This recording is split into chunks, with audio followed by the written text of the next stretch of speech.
Hello, Cruising World. Mick the Suit Guy with you. It's week 3 of Scott's Tips. If I'm sounding a bit hoarse, it's because I am. Next question.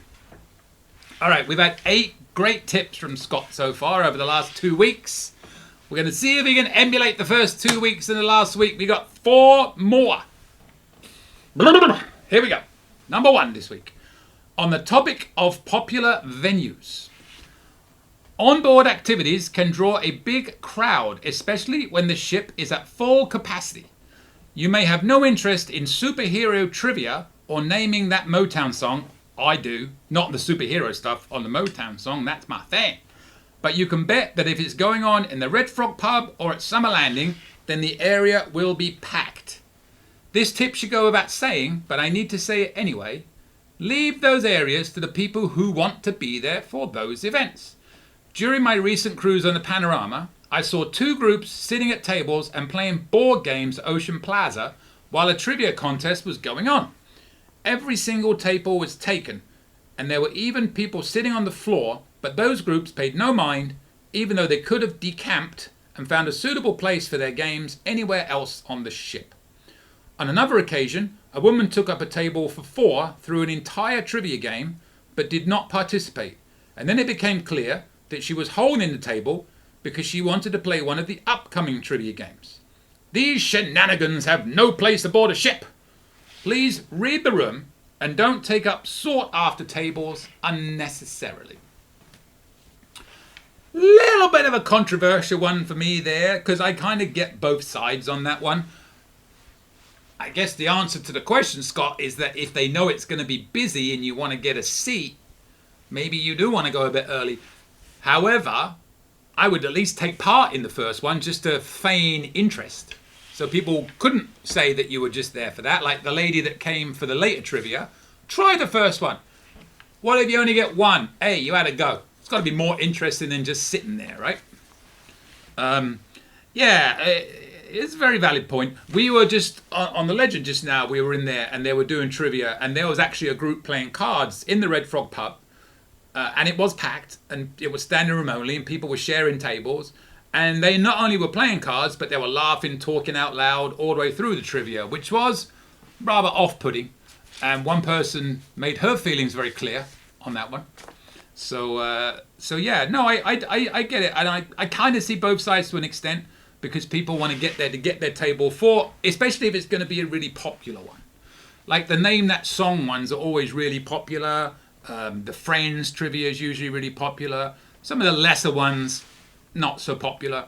But trivia is really popular on a ship, especially if it's not the nicest day up on Lido. But they don't do the damn ships on a stick all the time. On the Legend cruise, not one ship on a stick was handed out in 14 days. Even in Quest. We're not talking about Quest. Good job we're not talking about Quest, because I made a complete and utter fool of myself at Quest. Leave that one there. It was bad, people. It was bad. Anyway, yes, okay, fair enough. I think that you could argue that all around the ship be more considerate of other people in general. You could go as far as like at lunch up on Lido, when it's a really full, busy ship. And people want to get their food, they want to sit down and eat, and someone's playing cards at a table. You know, you could argue that they're the same principle, really. So yeah, it happens. All right, next one. On the topic of last-minute packing. Ooh, something I've never done. I start packing really early. I got to. Because I've got to make sure, because before we even read this, I'll tell you what happens. So I'm about to go on a 17-day cruise. I got 17 suits. I won't be the same weight on day 17 that I am on day 1. So I have to go through and try all the pants onto my suits and make a note of which ones are early and which ones are late. I'm going to give myself time.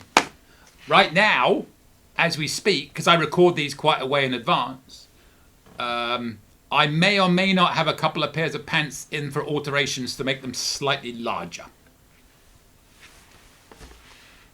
You be the judge of whether I am telling the truth or not.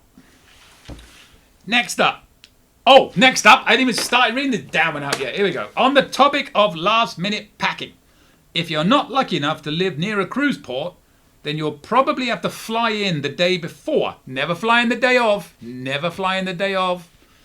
Which could mean trouble if you think of something at the last minute that you can't possibly live without. The good news is that if you sail out of Long Beach, there's an Amazon locker for pickups located right in the parking structure at the terminal. In order to use it, simply put in that location when you go through the delivery options at checkout. Having a locker available means that if you're flying out on Friday for a Saturday sailing and you think of something you need on Thursday, you can probably order it on Amazon and get it delivered to the terminal in time to pick up at embarkation. There also appears to be an Amazon locker at the Carnival Terminal in Miami, but I don't think you'll find one at Port Canaveral or Galveston. Please also note that some of the larger hotels have them too, so that may be an option as well. I would imagine that's a little bit risky if it gets delayed, because if it gets delayed, when are you going to pick it up? Because when you get back, are they 24 hours? To say, I'm just being the devil's advocate, Scott. I'm just being the devil's advocate. If you ordered, I don't know, a pair of shoes, whatever, and it doesn't arrive, and you get off the ship at 7 in the morning because you got a flight home that's fairly early, what time does that Amazon, is it open 24 hours? So you could pick it up on the way back at worst case? I don't know. I guess it depends what it is, but surely there will be something near the hotel you stayed at, a shop you could go and get it. I don't know. But yeah, if you're Amazon, I'm an Amazon person, trust me. I live on Amazon. So I just think for me personally, and I'm always honest, be a bit risky in case it didn't get delivered because you've got a 1 day window. If I was coming in 2 or 3 days early, that's a different story for me. I don't know. Yeah, but it's good to know that they are there. I know that they have that there for the crew because I remember one of the cruise directors, no longer with Carnival. Still don't know why he got let go. I have a pretty good idea, but I don't know for definite, so I'm not going to spread any rumors. But he did a video one time showing the Amazon one at Long Beach, the stuff that gets delivered for all the crew. Side note, a good gift to give a crew member when you're on board, if you have a really nice crew member and you want to give them a tip, cash obviously is king, but if you don't like doing cash, send them an Amazon gift card. Get their email in front of them. What's your email? Here, sent you a gift card from Amazon. They use Amazon for everything. And it gets delivered to the ship. All right, good. I'm not going to say good or bad on that one because I wouldn't do it, but I'm sure a lot of people would. And I'm not here to just be a yes man. I'm here to be impartial and give my opinion on a tip, which is usually wrong, probably wrong on this one, as well as the actual tip. Two sides to every story, as I say, but that most of these I've agreed with 100% that I understood. 2 more to go. Oh, this one I won't because I don't eat this. Tip number 11 on the virtues of bacon. I don't eat American bacon, right? Too much fat. I like English bacon, which is meat.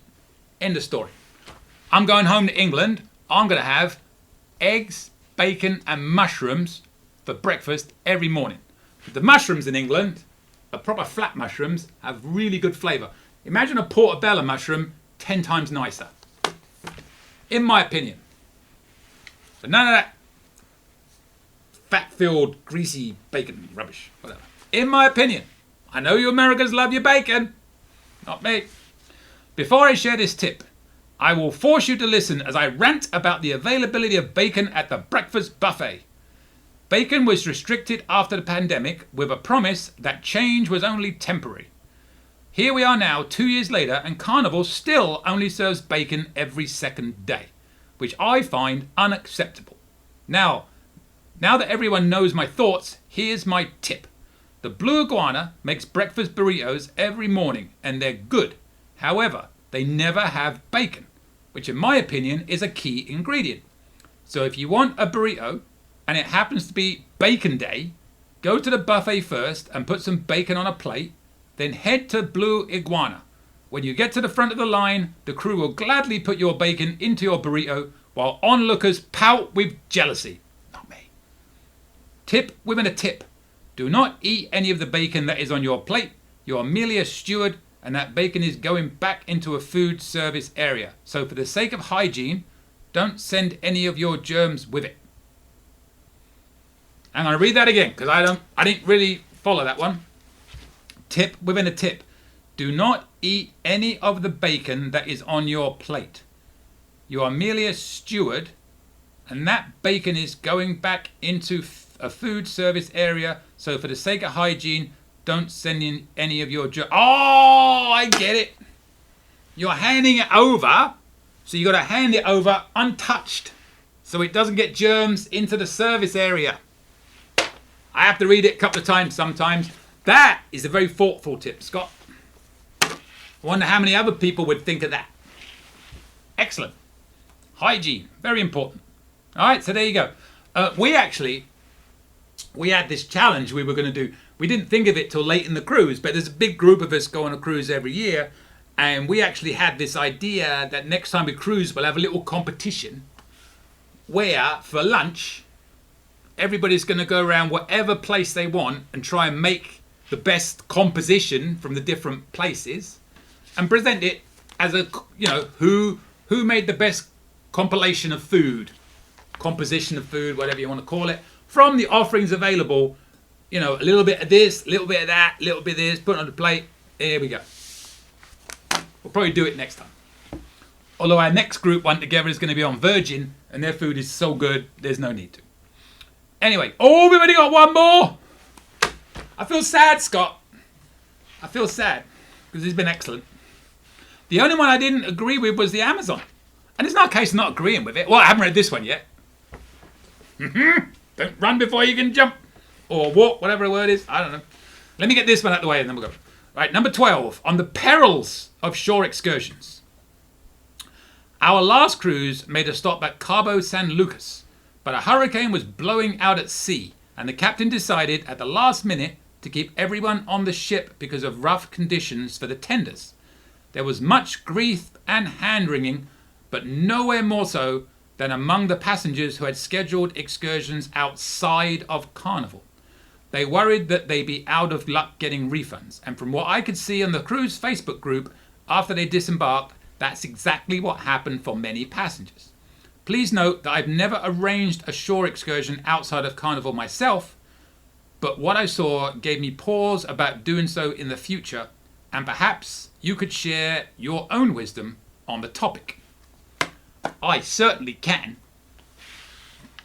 Very close to my heart, this, because complete opposite to Scott, I never do Carnival excursions.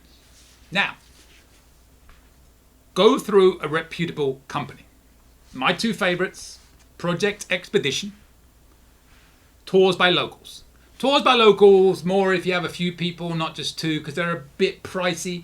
But if you can get like 4, 6, or even 8 people, and they have a large enough bus, the tour is going to be the same price as a Carnival tour, but it's going to be just you, not 55,000 people, and you're going to go where you want to go, not where they want to go, and it's going to be a longer tour and more blah, blah, blah, blah, blah. Best way I can explain the difference between a local tour and a Carnival tour were two things. Number one, you're putting money into a local company. And number two,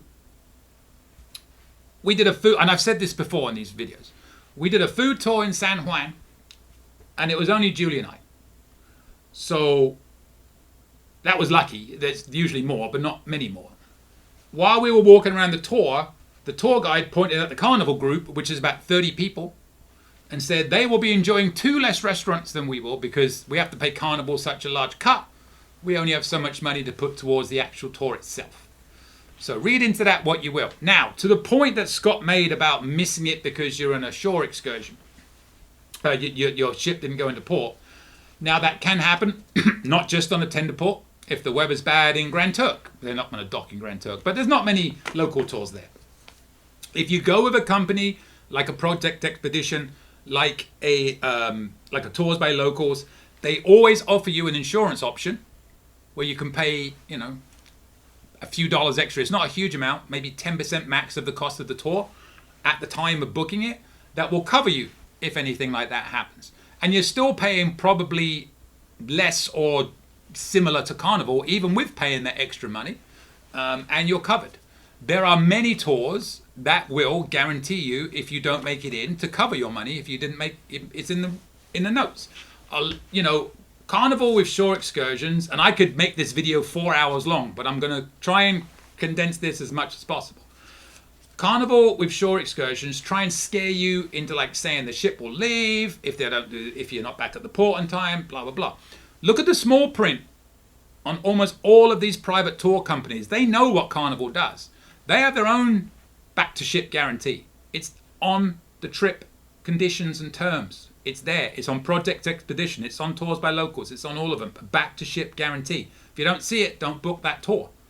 But you're going to see these now because they've cottoned on to what's going on. I just finished my 60th Carnival cruise. It's peanuts compared to some people I know. I'm not bragging. Whatever. I've probably done at least 100 private tours. At least. Never come close to not being back to the ship on time. To Scott's point, which is more not so much that as what if the ship doesn't even go in, go to the insurance I told you about. Maybe be a little bit more careful when it's a tender, because there might be a bit more possibility you wouldn't go in on a tender. It's very rare you miss a shore where you dock alongside because of weather. Happens, but not very often. I think it's happened to me maybe twice in all my time. And one time, I actually have never missed a tender. One time doing the 4-day out of Long Beach to Catalina and Ensenada, because the weather was so bad in Catalina, we flipped the trip around and we did the sea day, then we went to Ensenada, then we went to Catalina. They'll never do it on the middle day on that cruise because Royal goes in on the middle day, so you couldn't have two ships tendering. There's not enough boats because they actually bring a company in from Los Angeles to do the tendering, believe it or not. They're not from Catalina.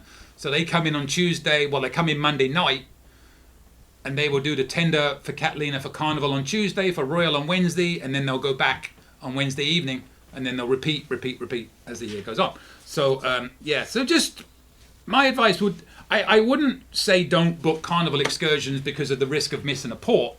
Don't book non-Carnival excursions because of that risk. I would just say be more aware. Take the insurance if you're worried. Again, it's not much. They always give you the option that I've seen, and look at the terms, money back conditions. How late can you cancel the tour up until? Just look at the terms. We've never had a problem, is all I'm going to say. That's not guaranteeing there won't be. The Greenland cruise we just did, this one person arranged tours for everybody, and she's flat out refusing to pay them back because she didn't take insurance out. So she booked mega, we're talking thousands of dollars. She's claiming she put $50,000 of her own money out to pay for this stuff, and she's not getting paid back, so she's not paying anybody else back. My simple question on that is, why didn't she take insurance? If she's dealing with that much money, she should be taking insurance out. So these companies have the insurance, and you can double down on your own insurance. So, a lot of people are scared. Carnival does a good job of scaring people. I don't mean that in a bad way. They want you to book them. Why wouldn't they? They're doing what they're supposed to be doing. But I've never had a problem booking outside. So, and I'm not disagreeing with you, Scott. I'm not disagreeing with you. I'm just giving my side of the coin because I see both sides. It's not my place to tell you what you can and can't do. I tell you what I do, and you tell me what you do, and let people make their own judgment based on that. Excellent. All right, Scott, I feel sad to say goodbye. I've enjoyed them. 12 excellent tips. Look at that. Can you do better?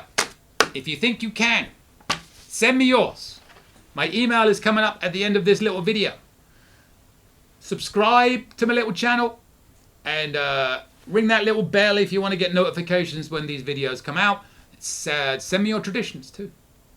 And with that, I will see you later, Cruising World.